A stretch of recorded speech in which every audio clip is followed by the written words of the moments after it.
Black's objective here is to make a living shape. As we know, these 3 stones alone here in the corner are not enough to make a living shape. So this is a pretty basic shape that is not a living shape. Usually, if you try something like this, then it'll be very difficult to find an extra real eye. This will also fail. If you try something like this will also fail for black. If black wants to capture 3 stones, that's just not possible in this situation. So what should black try to do?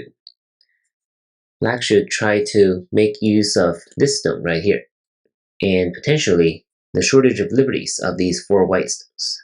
So that is what black should be aiming for. So we already tried this and this. What else to try? Right? This will be very similar to playing at c19 as the first move. And this is probably the only move left. And 1, 2, 3, and 4 are all must plays for both sides. And now actually black can play right here to live.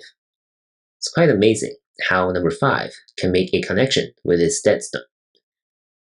If white captures, then of course black can increase ice space this way, or even this way, right? Black will be able to live.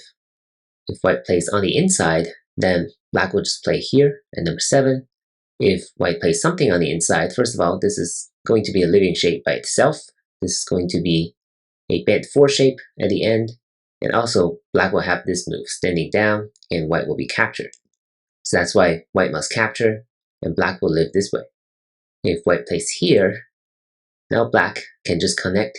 White cannot come in because once again, black can stand down, descend here, and white will be captured because white cannot come in at number 10.